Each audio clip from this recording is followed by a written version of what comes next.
Crazy ass people on a plane? No. Adventures in Seattle? Trains, buses, scooters? Remember the Alamo?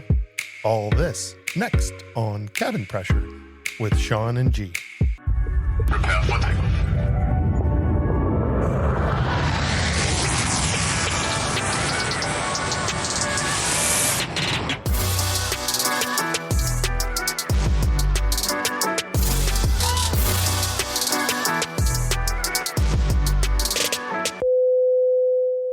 Hey everyone, welcome. This is Cabin Pressure. Hey, what's up, everybody? You kill me, man. Every single time. You know what? You gotta like keep it fresh. Keep it fresh, people. You gotta keep the volume, the energy up. Let's do it. Let's do this. So I don't care. I always laugh. You get a kick out of it every time we start this show, man. So what's been going on, Sean? Oh, life in general, still trying to do all that stuff. Unfortunately, bad news on the family front. Father-in-law passed away last week. So all the complications of, that, the whole, human reaction to that as far as family and stuff. Everybody goes through this in life, and we're in a state right now with our life and our age and all that stuff. A lot of people in the world are, we're all doing. This is not anything strange to anybody. He was 95 years old. He had a wonderful life. He has a great family.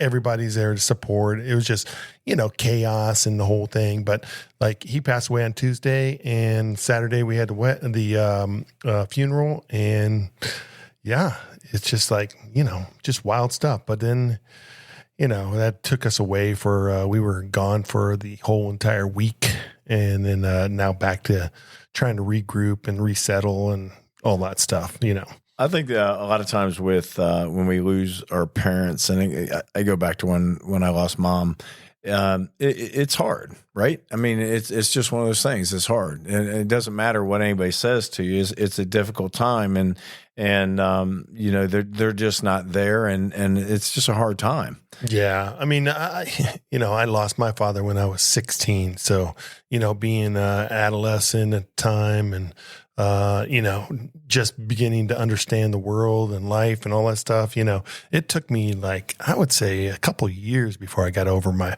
father's death, so, it's totally understandable and normal for anybody to be like, this is not just going to go away, it's going to linger on, and, your feelings and thoughts and all that stuff are going to continue no matter who you are. But it's natural. Yeah, the best part of it, though, my mom is always with me. I mean, she is. I mean, you just believe, if you believe a certain way, they're always with you. They're around you somewhere. They're in a better place, yeah, for sure. Yeah, definitely a better place. All right, so what else has been going on? The weather is starting to change a little bit. Weather's been doing some psycho stuff here in Ohio. Little Punxsutawney Phil was right, though, wasn't he? Yeah. It was like, it got warm, it got cold. Just leave his ass alone. Quit pulling his ass out of that freaking hole. My lake in the backyard, it freezes over, unfreezes, crazy. Ohio weather, though, man. Yeah, Ohio weather's been just nuts lately. I mean, last night, the wind in the house was just like ripping everything apart. It was like our garbage day. So the wife was like, hey, you got to put out garbage. She's always on my ass to put out garbage, man. Is your wife the same way? Hey, listen, I'm always the one that pulls it down there. So yeah. Well, mine likes to remind me, like, you clean out the refrigerator, do this. I know that's the same thing. Yeah, you got to clean all that shit out of there, right? Don't forget that you took that down, and then you take it down, or put it on the curb. Next thing you know, oh, you forgot this. You got to forget that. You got to take that out too. Yeah, I get the reminder, continuous reminder. But everybody that's married and in relationship, we all know. Do you know? Going back to Punxsutawney Phil, it's so funny up here in Ohio, even in Pennsylvania. We wait for that damn day, right? Oh yeah. Stupid thing. Look for that thing to come up out of the ground. That's funny. So you bring up Punxsutawney. So my father-in-law just passed away. He was born that day. Really? Yeah. So him and one of our good friends that's been on the show, Gary. Yeah. He's he was born on February 2nd too, but I called my father-in-law this last February 2nd. I'm like, you're the oldest damn groundhog that I know. We need to get G like a T-shirt, right? A Groundhog's Day T. That'd be perfect for him too. Yeah, it'd be perfect. But he'd be like always staying in his hole all year round. He don't come out much, does he? He ain't no Punxsutawney Phil. That's for damn sure. Hey, have you seen a lot of this, all these incidents in the airlines, right? Going on. I mean, passengers, planes, all that stuff. So much shit happening in the whole airline. It's like, it feels like it's under like this magnifying glass right now. Like everything's happening with it. I mean, it doesn't matter whether it's aircraft incidents, passenger behavior, crew. It's crazy. Everything out there is going nuts right now. Okay, now I got something on that because you know me, I'm on the planes every single day. Truthfully, folks, I'm going to tell you every single day because when he's talking about the wind blowing, yeah, my ass was up in the plane yesterday and that freaking wind, he ain't shitting you. That wind was blowing. Yeah. I mean, we were all over the place and we were hitting all kinds of crazy turbulence. So, yeah, he was right about with the weather there. But with the incidents with the airlines, let's talk about that for a minute, Sean. There's 45,000 flights a day. Right. 45,000 flights a day. Something's gonna go wrong all the time. You know what they're doing is that they're blowing this up in the media. You know that they are. I mean, they are. Let's just talk about a few things. Well, they're just sensationalizing anything they can find just to make it like news, right? So I mean, you kind of like got to take everything with a grain of salt. There's people that are having bad days every day, every place, every industry, right? Yeah, we talked about it on the last the other podcast about the incident with the airplane that flipped upside down. That was a miracle plane, right? But all this other stuff that's going on when you see an incident and they sit there and it's like an aborted landing, rejected, too close, whatever it is. How many times that happens, Sean? Dude, it happens all the time. We're in final approach, and then what happens? Yeah, we get rejected, like a rejected landing. We go around all the time. I mean, we don't have enough fingers and toes on our. We're way past those. When they were doing this, I was watching in the news, and the whole time these people were like, "Oh, I don't want to fly. I don't want to fly. Quit doing this because you're scaring people." And this shit happens every single day. Yeah, some of these things that they sensationalize, kind of like go arounds. It's like, that's normal. Like, that's normal procedures in the airline business. There's so many reasons why a captain in charge of aircraft coming in for a landing is going to reject a landing. Yeah. They're going to, if they even think it's going to be close, whatever, it's their call. The pilot has total authority there. They can decide, hey, I'm going around. Yeah, if the distance itself is too close, right? Yeah, I mean, the plane's not configured right. The wind blew us off course more than we thought. Like, there's all kinds of different variables that can happen. But I mean, if I'm with a captain that goes around, I'm like, that's an inconvenience to our schedule, right? That's the biggest gripe there. The biggest gripe out of everything is everybody's, oh, you're going to make me late, but. I mean, how many times have we heard that when we're like, 15, 20 minutes early? Yeah, exactly. But, the funny thing, too, is like you'll see these incidents where like ground equipment hits a plane. Yeah. And somebody goes, how in the hell how'd you miss that, right? And then you see a stupid video of a truck that goes underneath the bypass that's stuck under the bypass. Well, how in the hell did you not go underneath that bypass? Yeah. Right? Because they end up busting up a wing or they tear up a plane. Or you see some cart that, that it just takes off and starts circling around. You see that video, that one baggage cart just starts spinning around a circle. Nobody could get on that thing. You can't figure out what happened, but then it spins in and it hits an airplane. Yeah. I saw one like a tug that was pushing a plane and it started spinning out of control and the tug like flipped underneath the wing, like between the wing and the engine. Like it was I've seen that. That's crazy. Yeah, I was like, wow, like all these type of incidents happening. I was on an aircraft one time where I was at the gate and it was windy out. I mean, really windy out. And we're deplaning the aircraft. And as the plane was getting lighter and lighter, people don't realize all these, the freaking plane wants to fly. Yeah. It wants to put its nose into the wind and it wants to fly.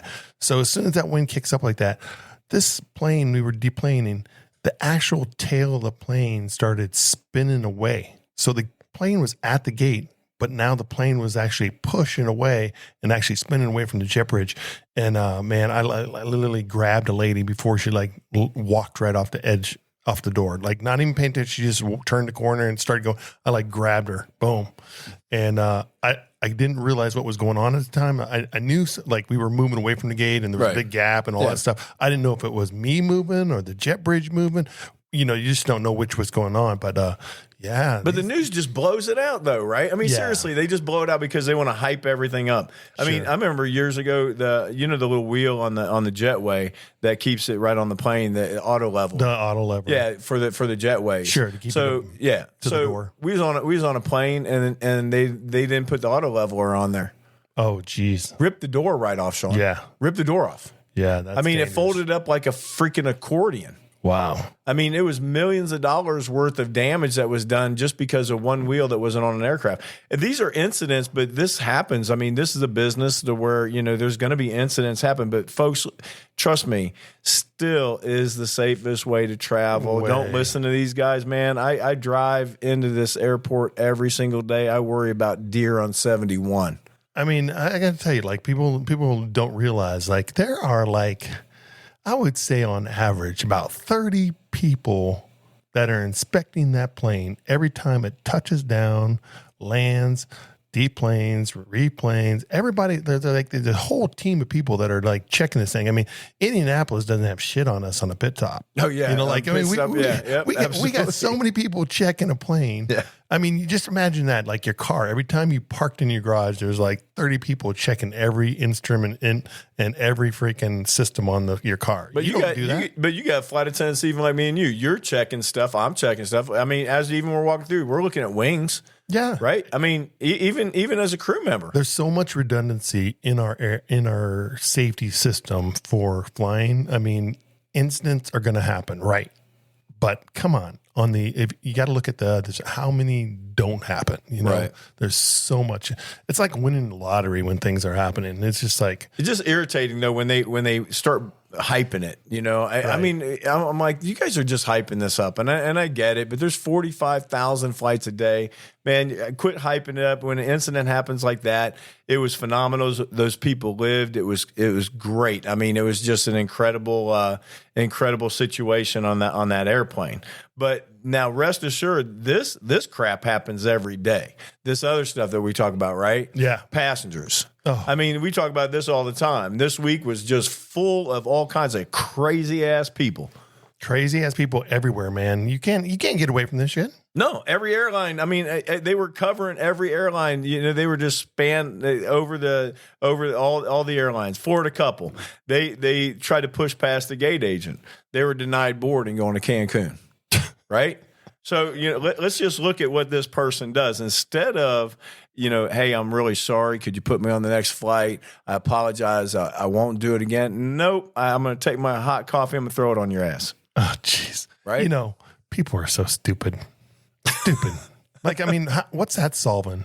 Coffee. Right. Yeah. Okay. So now at what point do you think you'll get on that airplane after you threw that coffee? Right. Yeah. So you throw the coffee on them and you know who's coming next. Yep. They're calling the police, right? So for this stupid response, you're going to get 2 counts of a battery charge, right? Both of you are. You got 1 count of trespassing and 1 count of resisting arrest because you didn't want to go with the police officer as either. You know what they were really doing? They were dousing their vacation.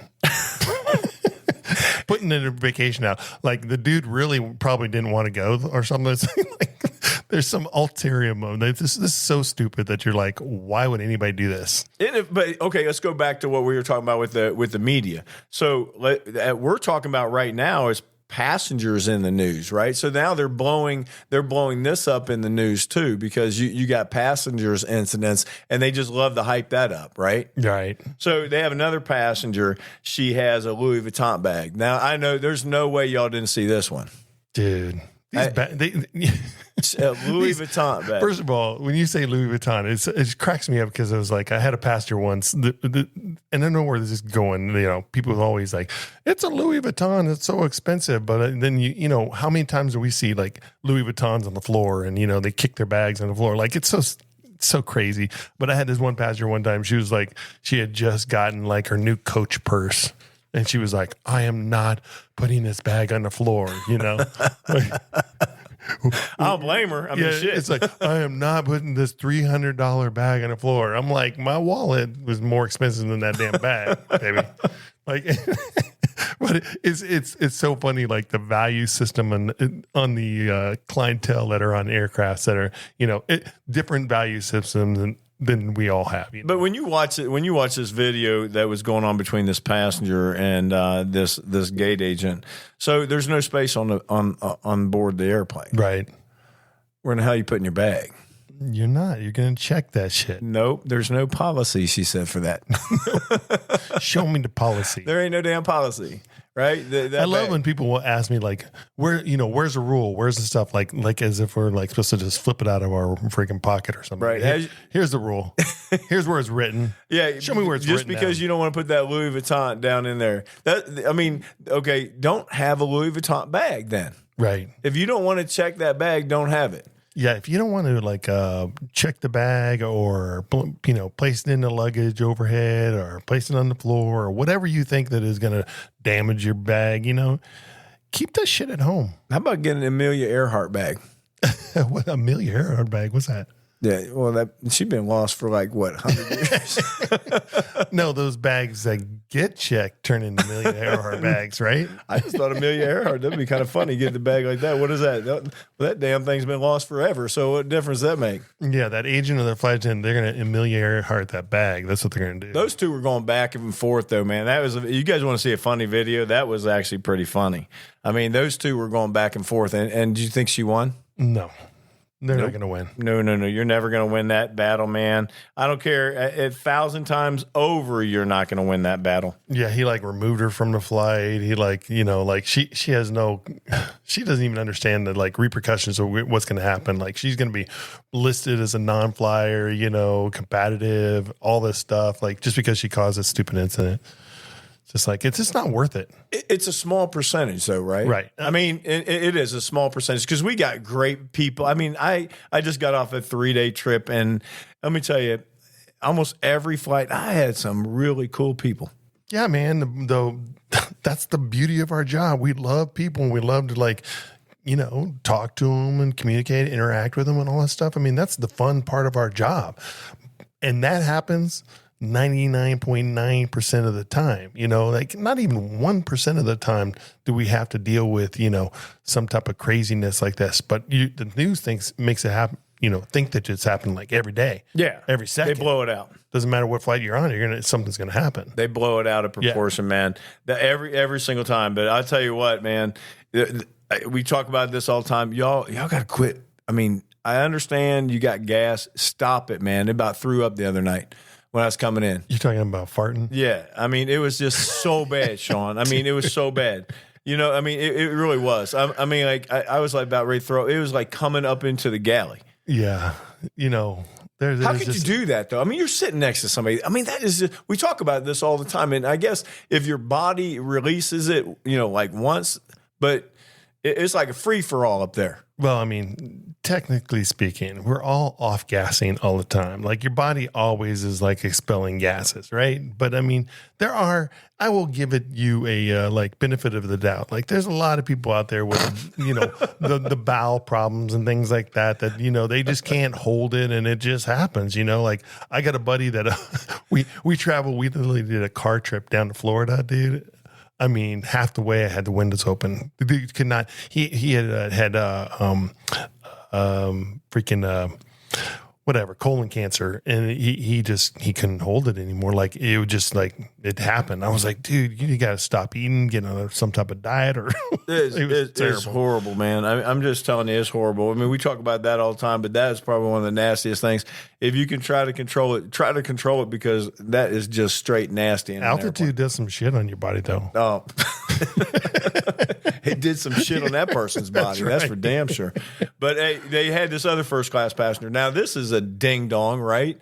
This guy was vaping up in first class. Come on, vaping. First of all, he shouldn't even have that on the plane, right? What would you do? I mean, if this big cloud of smoke comes out of there, right? I mean, what was your reaction on that? I mean, my reaction always is to find out where it's come from, right? And then first I'm trying to identify, because first thing we're doing is we're sniffing, we're trying to figure out, is this real smoke or not smoke, and all that stuff, right? Smoke on a plane, it shouldn't just happen to be there, period. Right? Yeah, you don't want to see it. Doesn't matter what it looks like, but you want to, we're trained to do, identify what it is. But I mean, I've had people on the plane, and the first thing I do is, I'm like, give it to me. Give it to me. You know, like I either getting, I mean, there's no choice. Like this is, they know they're not supposed to have it. Give it to me. And we're going to talk about this at the end of the flight. Yeah. I don't deal with that nonsense. But if he's not going to give it to me, no. Okay, so this guy apparently didn't give it to anybody. He wouldn't stop vaping, so they had to make an emergency landing. Yeah, but that's when a skilled seasonal flight attendant is going to like turn the rest of the cabin on that guy. Yeah. But you're going to have to. You might still have diverting. Diverting. Let me tell you something. Diverting is a very expensive thing for you being a passenger.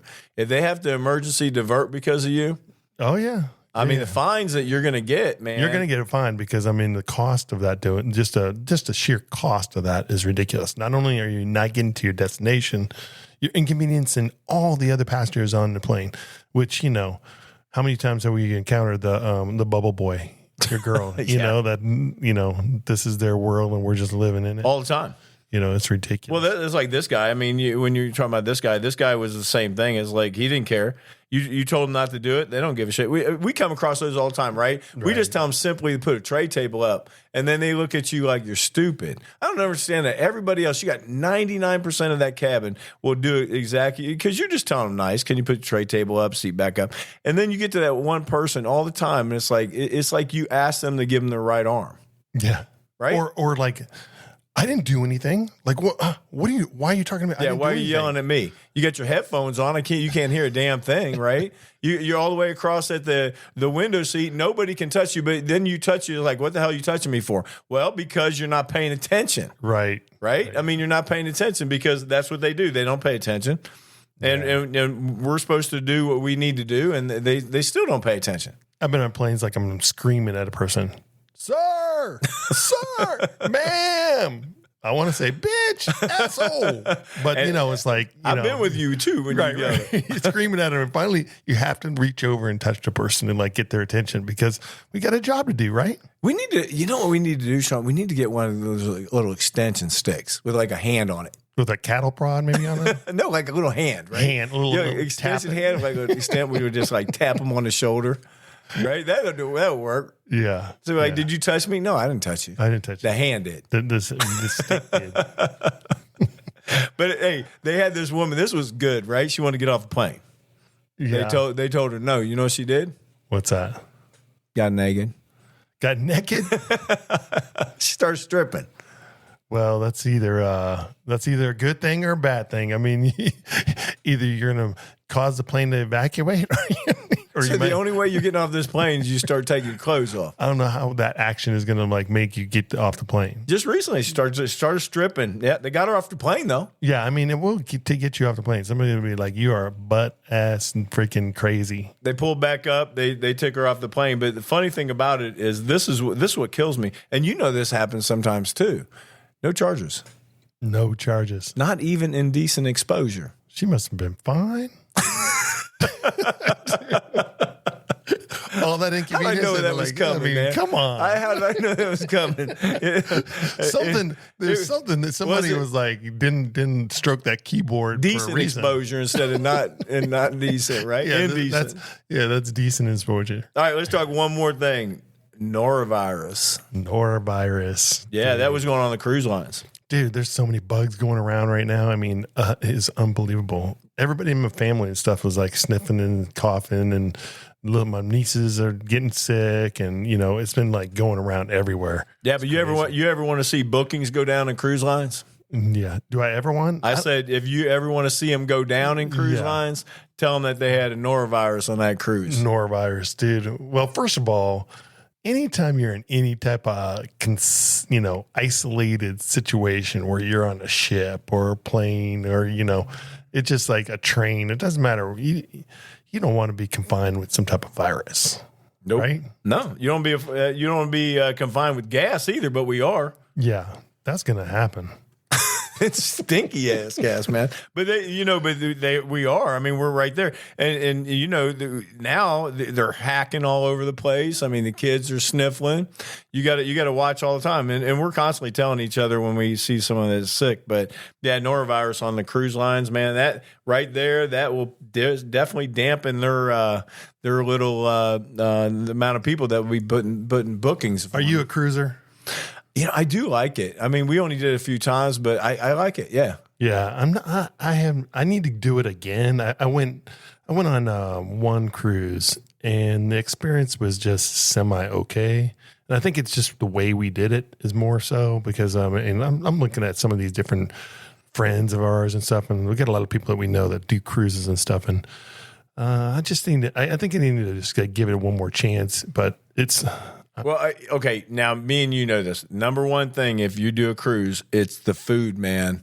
Let me tell you, if you're going to go on that boat for 7 days, make sure they got good freaking food. Yeah, the food was. I mean, the food. I had no complaints about the food because the food was always available. Good food, not just available though. Yeah, no. It was good food. I didn't have any complaints about the food whatsoever, and I can have as much food as I wanted to. But it was more of just like the. I didn't like the.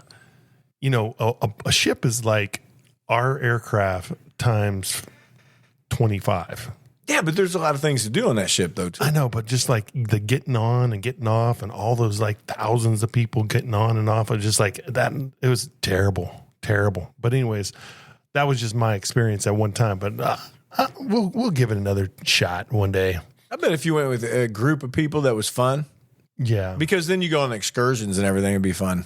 Yeah, I mean, we did it. Listen, I mean, we did our first cruise. It was like excursion city. We did all kinds of excursions. I did I did some scuba diving.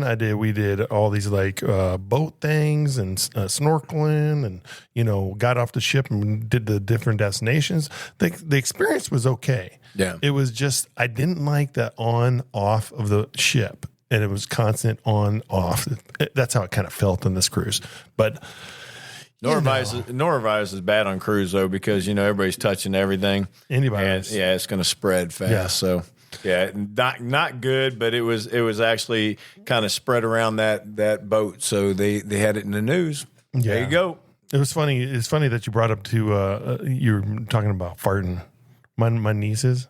Yeah. I just wrote them this like little story about because they always call it tootin'.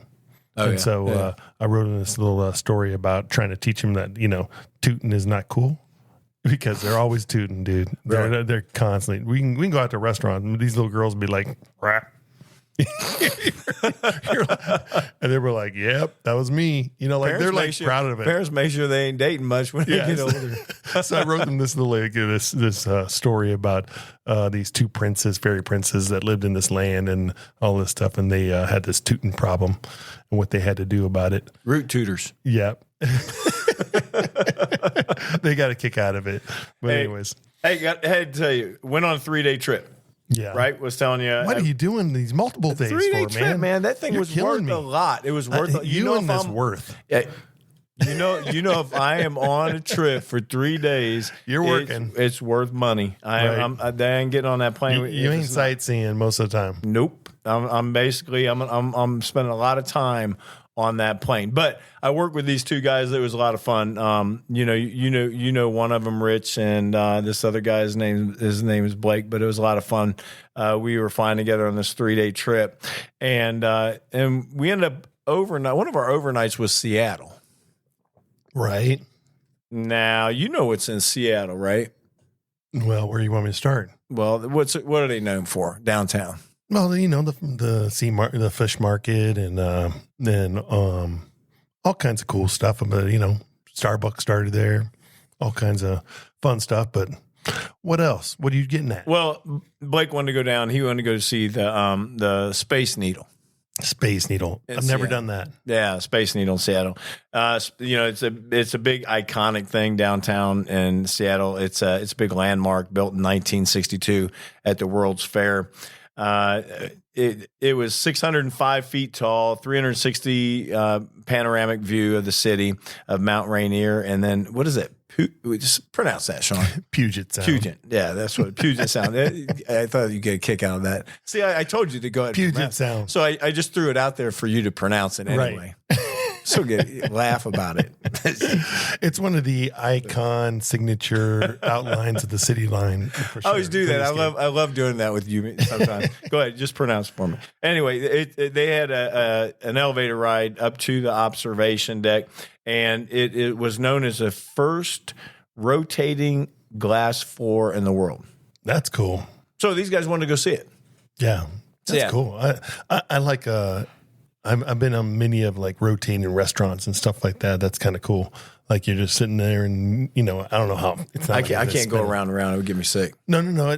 It goes so slow, dude. It's not even like, oh, really? It's like just moving like just inches at a time. Like it's just a very, very gradual, like, I don't know how like a rotation takes you 30 minutes, maybe. Oh, really? Yeah. It's like, it's not like even that you're moving, Philly. So check this. You got it. We always love a good story, though. Right. So we get off the van, and these guys, they're like, hey, Gary, you want to go? And I'm like, nah, I ain't going. I ain't going downtown Seattle. First of all, they ain't me. If it was me and I was telling you your ass is going. Yeah, I'm going. I mean, well, that's different though. I mean, that's different. That's me and you. But we get off the hotel van. What do you think the first thing that we smell overwhelmingly? Dude, weed. I'm just going straight to weed. I know. Right in front of the hotel. You can't get away from it now. Freaking hate that, Sean. I can't stand the smell of it. For me, this is the crazy thing about weed. Like, I grew up in California first part of my life, and like weed was around, right? Yeah. I mean, like freaking, I was born in the 60s. There was lots of weed in California. And I don't know what it is, but the weed has changed smell. Like the weed when I was a kid did not smell as bad as it does today. The weed today, it stinks, man. It's just nasty. It stinks. It's just and here's the worst part. There was this family getting out of this SUV, right? And they had like 4 kids, and the smell was coming out of the SUV. Sean, yeah. How could you do that? How could you put your kids in something and like you got 4 kids coming out of this SUV, and all those kids out of the SUV in the SUV smells like weed? They don't give a shit. It's freaking horrible. Those parents don't care. It's horrible. I know. But anyway, let's go back to the story. Yep. So these guys going downtown, so they have to go down. They have to jump on the train. Okay. So the train ride down was uneventful. Yeah. That's unusual for Seattle.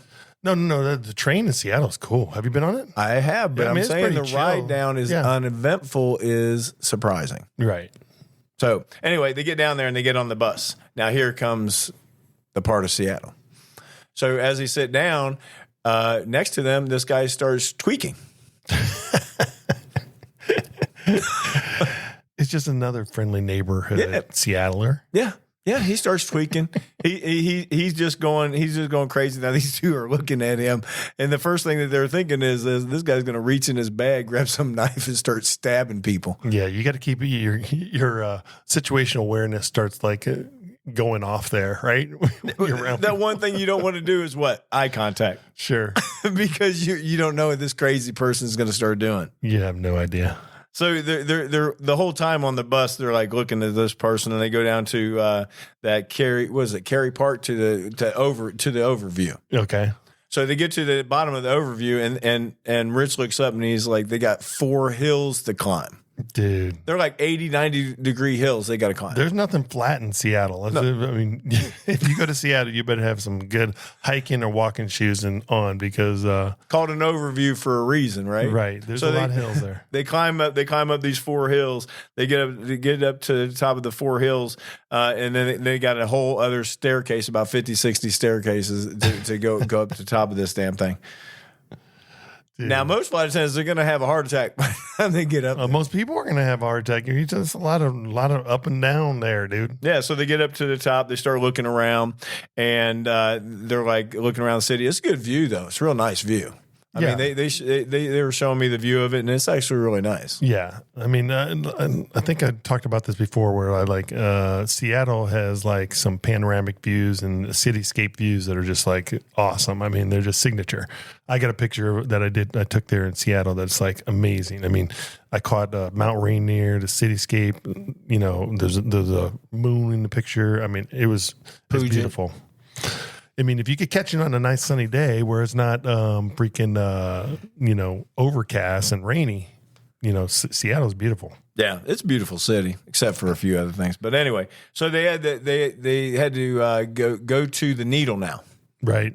So they're like, well, let's just take those scooters because, you know, the scooters are all over the place. Yeah. Scooter's the way to go, man. No. So they take that scooter, they jump on the scooter, they go down there, and they're like, it's like, I don't know, 10 minutes down, 12 minutes down, they jump off there, and they had to pay $9. One way? One way. $9 for a damn scooter down the hill. Dude, first of all, if you're a scooter and you're traveling, hint, all flight attendants and people that travel, if you're going to use those scooters in the city, there are like deals where you can get them like cheaper for like, I bet you anything there was like a deal for the whole day that was like $15. Oh yeah, you know? Well, no, they could get it $15 for 30 minutes. Oh, okay. Yeah, I mean they have these like they run these things, and I think that I subscribe to like I have the apps for all of them because when I get in the city, the last thing I want to do is like looking for the app and you know what companies here in this city and stuff. I just want to jump on, scan my phone, and go. You know.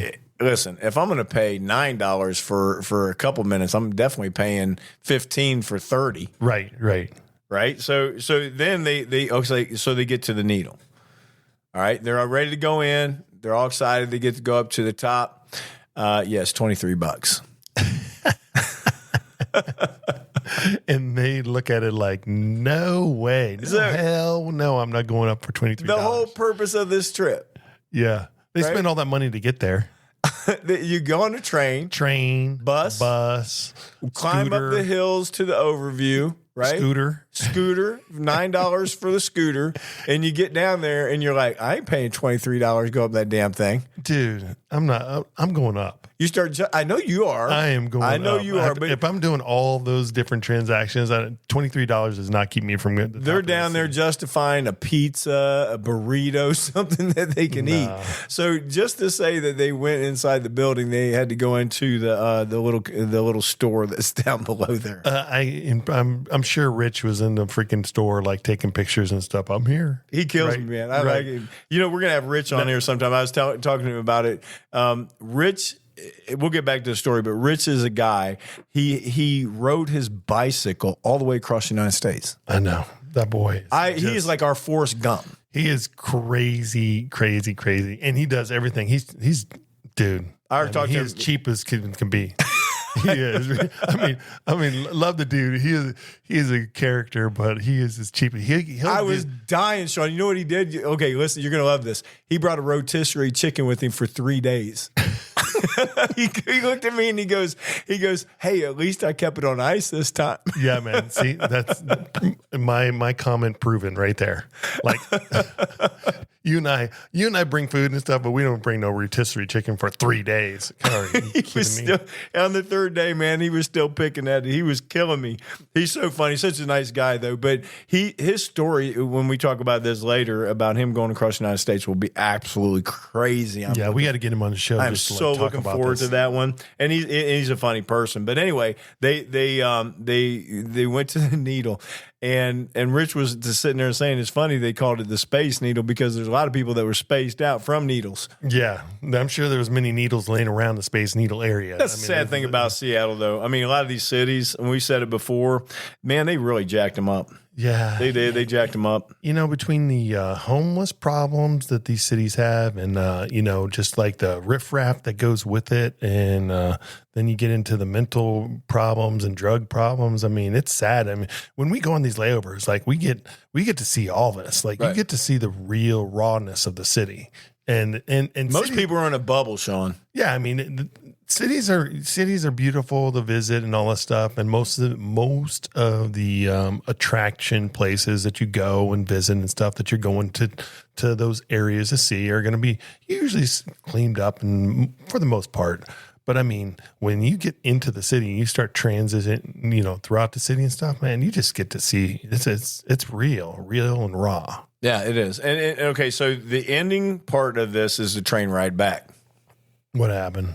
A guy, it was real simple. A guy was trying to light up a meth pipe. Did you try to share with him?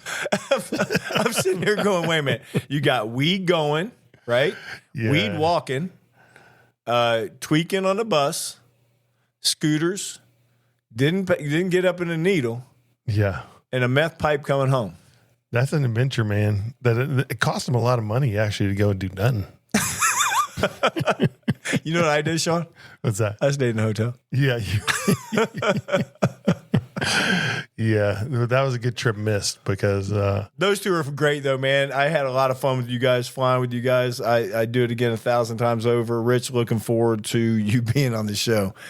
Let's talk about some fun things. fun things, man. Fun facts. Some stuff that I've pulled up out of the freaking archives here. Did you know on this day in 1931 that the U.S. first adopted our national anthem? Nope, but I'm glad they did. Yeah, man. I mean, that's 1931. Like, you wouldn't think that our national anthem's been around that long, right? Because you're like, well, first of all, it's 1776, right? So it's been around that long, but it's amazing that it took that long to adopt. Right. Sure. Very cool. Right. So 2018, there was a bottle discovered by a couple walking on the beach in Western Australia. It's known as the oldest message in a bottle. Genie? There was no genie in it, but I mean, when I was a kid, didn't that kind of like fascinate you? Like, you're like, I've always wanted to be walking around and you find like some treasure. Right. And I'm always been that like cool. I think that stuff is cool. Those gold doubloons, they found those too, I mean, like on beaches and stuff, because with the ocean churns up and it comes from the bottom. Yeah. Yeah. There's all kinds of stuff. Like, you're walking down a beach and you find, shells. People always looking for that. But like finding a message in a bottle would be like super cool. Yeah. I mean, first of all, I don't know even if I would be picking up the freaking bottle. Like, normally you go down to people don't pick up trash. Right. You would consider that trash. Yeah. Right. I found a Fitbit in there. I mean, it's actually in the sand and in the water. Yeah. There's not a treasure. Not a treasure. Sorry, it wasn't a note in the bottle, but that'd be kind of cool, right? Find an old note. Dude. And they found this note, but what I didn't tell you was the note was from 1886. That's crazy. That is absolutely crazy. That is. You wonder, would the paper actually fall apart, though? Yeah. Well, I mean, it depends. Like the elements is what kills all this stuff. It breaks it down, right? So, I mean, if it's in the bottle and it's corked off and there's, sealed off from all elements, wind, all that stuff, maybe. I guess it did survive, kind of cool, right? though. Yeah. Anyways, 1912, man. This is all about me right here. Oreo sales went on sale for the first time in 1912. I wonder when they had double stuff. Oh, I don't know. That's a Google, and that's a Google question. Oh. I eat the shit out of some Google double stuffs. I mean, you don't like double stuff? No, I love them, man. Oh, I was going to say, I love double stuff. I normally have a package upstairs and downstairs. Yeah, double house, stuff, man. I'd kill those. Yeah, I mean, I love, but I have Nabisco just came out with this new the thin ones. Have you had the thin ones yet? Yep. Yeah, the thin ones are. I'm starting to dig that. Even it's the opposite of the double stuff. It's more cookie than it is the creamy stuff. But yeah, man. Add a little peanut butter. Peanut butter on Oreos? Yeah. Really? Yeah. Dude, that's your staple. That's your staple, anything. Man. Yeah, I love peanut butter. And peanut butter on this, peanut butter on shut up. I like peanut butter. Yeah. Go ahead. We can talk about steak.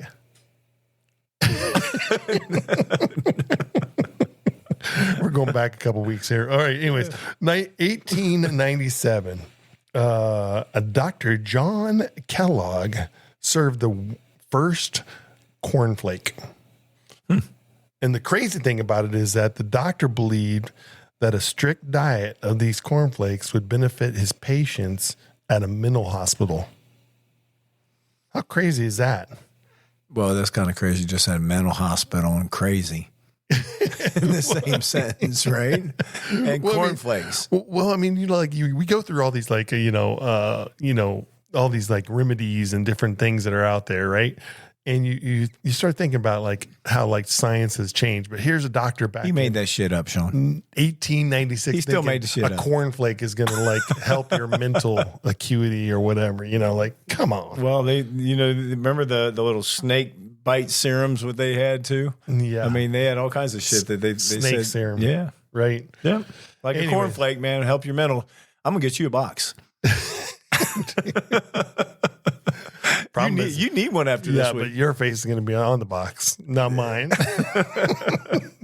All right, man. Anyway, 1979, Philips demonstrated the first compact disc publicly for the first time. Isn't that crazy? You had it. 1989. You had it then.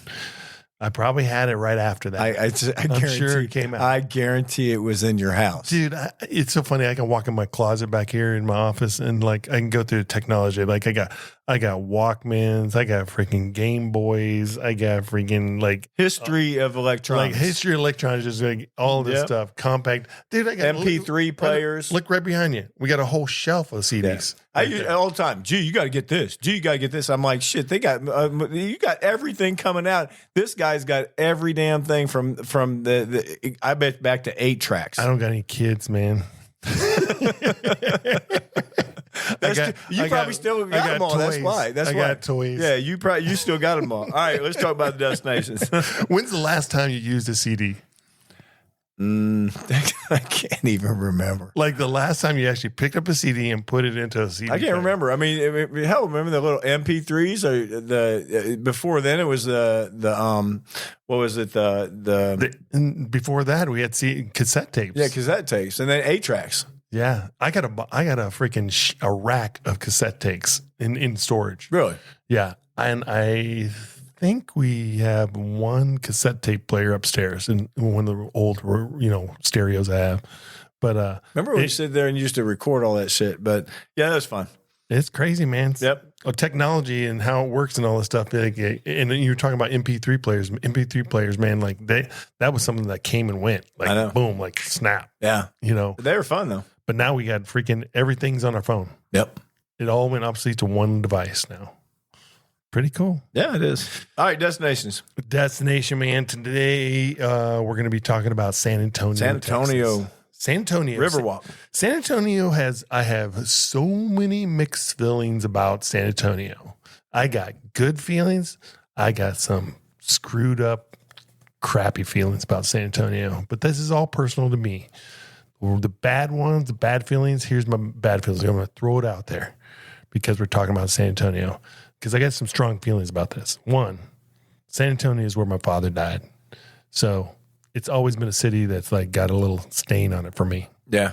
The other thing that San Antonio had too is when I moved there as a kid and, I lived there for about 2 years. It was the first time that I really, really had racism thrown right in my face. Really? I mean, it was bad. Yeah. We can go into many, many stories about that, but it's the South and it was the, in the 70s. And it is what it is. That's history, right? But then San Antonio has some cool stuff. I mean, really cool stuff and cool history. Yeah. It's got the Riverwalk. I mean, if you can't go to San Antonio and not go down to the Riverwalk. I mean, Riverwalk's got like so many cool places. You can walk around there. There's shops, there's restaurants, all kinds of food. There, you can get into all kinds of stuff on the Riverwalk, and it connects like there's a mall on one end of it. That's what they're known for down there. Yeah, it's just they're known for that. Yep. Taking the little cruise on a boat on the Riverwalk, all that good stuff. Yep. And Riverwalk was cool. The other thing that's cool and really was like a anticlimactic for me is have you ever been down to the Alamo? No.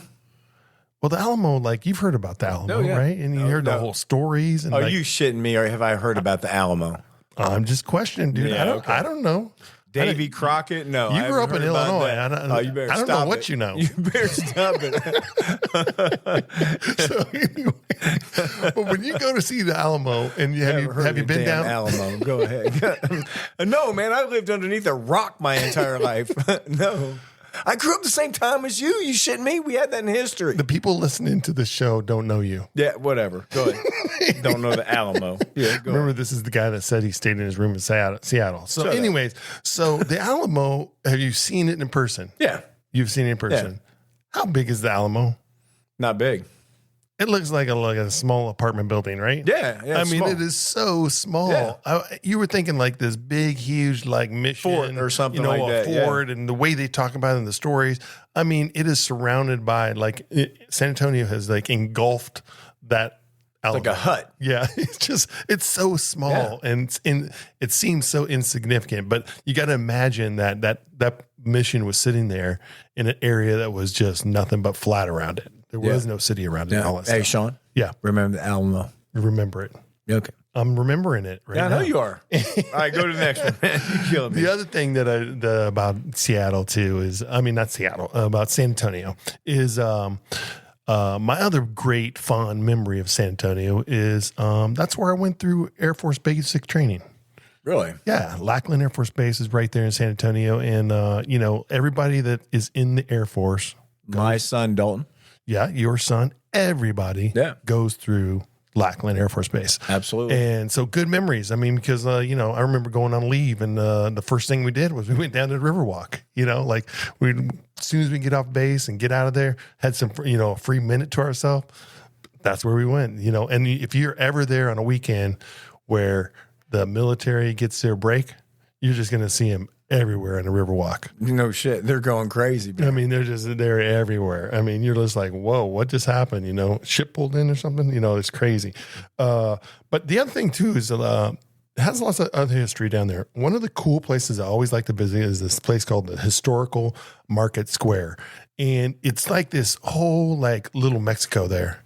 Like it has all these like shops and all these you can get all that stuff that you get over in Mexico. You go across down Brownsville and you go across the border there. All those little teeny shops and stuff has all those knick-knack crap and all this stuff like ponchos and hats and all. They got it all there too. Anything historical like Hispanic and stuff is there in that market. But the food, they got all kinds of cool food places. And when you talk about San Antonio, the food, I can't tell you just like pinpoint one place you got to go. Because the food is, you go to San Antonio, you should be eating either Tex-Mex or Mexican, right? Oh, yeah. Like that's what you're eating down in San Antonio. But of course, they got all the other chains and stuff. And you want a McDonald's, you get a McDonald's, right? I'm still looking at you going, you asked me if I knew the freaking Alamo. I'm like, are you shitting me? Folks, we're going to have to end it on this because I'm looking at him going, No. Are you absolutely kidding? We don't have to end Do you it remember on- the Alamo? Hey, G, do you remember the Alamo? No, Sean, I don't remember the Alamo. Dude, I'm just I'm trying to question you because you couldn't even say Puget Sound. History. Okay, let's just throw this before we end this thing. Let's just throw this out there. We grew up in the same time in history, right? Right. Eli Whitney, Sean. Eli Whitney, right? Yeah, go. Who was he? He's some guy that What did he do? invented something. I don't know. The cotton gin. The cotton gin. Oh, you serious? We all right, forget it. I ain't even saying it. He's asked me about the damn Alamo. All right, guys, we had a lot of fun. Let's get to the quote of the week. Eli Whitney doesn't make you a historian, by the way. Oh, shut up. Like, what's the quote? All right. When life gives you 100 reasons to break down and cry, show life that you have 1,000,000 reasons to smile and laugh and stay strong. Exactly. Because we've been through so much, and the reason why I picked that because me and you the last couple months, man, we've been through a lot of stuff, and folks, we know it. But as you can tell, me and Sean always laugh, always smile, and if we think one of the other one's down, we kind of pump them up. So if you got somebody out there that's a little bit down, try to bring them up. We do it all the time. Yeah, you got to think about the positives in life. I mean, don't let the negatives get you down because there's lots of all those little incidents and all those things that we talk about. Like along your day, there's going to be people that are going to be trying to bring you down and take you down with them, but don't let them do that. Nope. Just bring each other back up, man. Stay positive, man. Get ready for the next day. I mean, remember the Alamo. Shut up. All right, guys. You guys have a great week, man. It was a lot of fun. Sean, we'll see you next week. You guys take care. All right. Take care. Thanks for listening to Cabin Pressure with Sean and G. Share this episode with someone that you think might like it too.